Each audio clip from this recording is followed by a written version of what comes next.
Today's gospel, dear friends, begins for us in a way this cycle of woes of our Lord speaking to the Pharisees and the lawyers, the experts of the law, calling out to them about the inconsistencies of what they teach to people and also their own lifestyles.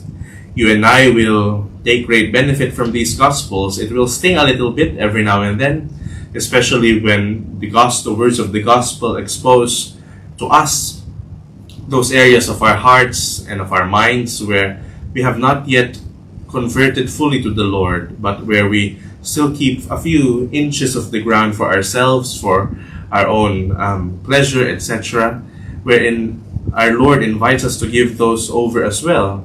Because you and I also know that whatever we give to the Lord, He redeems, He saves, He multiplies, and He glorifies. And so they return to us in a form even better than when we first gave them to the Lord. Today, there is this invitation from the Lord to look at, the inside as well as the outside. We are pretty good, I think, oftentimes at making the outside look like it's going okay. We say the right words, we do the right things, we perform the right rituals. But at the end of the day, our Lord is calling us to go deeper. Yes, those externals are beautiful, they're important, they're not to be thrown away. But we also need to go deeper, down into the soul, down into the heart, and treat the wounds there too. As one quote keeps on popping up online that I see, and maybe it's for me. God can save the sinner that I am, but not the saint I pretend to be. And in the presence of God anyway, dear friends, there can be no pretensions. He sees right through us. His word as the gospel acclamation, His word probes through the thoughts and motives of our hearts. I cannot hide anything from Him.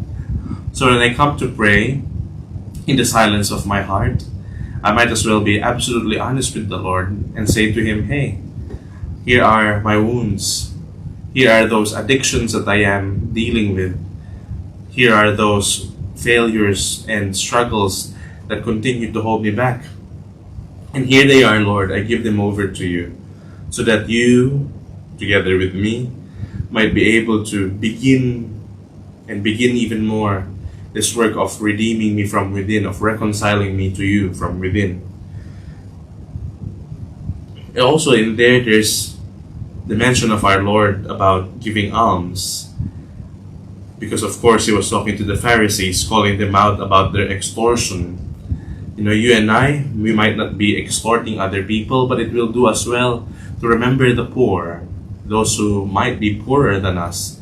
And recently the Holy Father released a letter to the whole church called Dilexite, which is about the Christian care for the poor.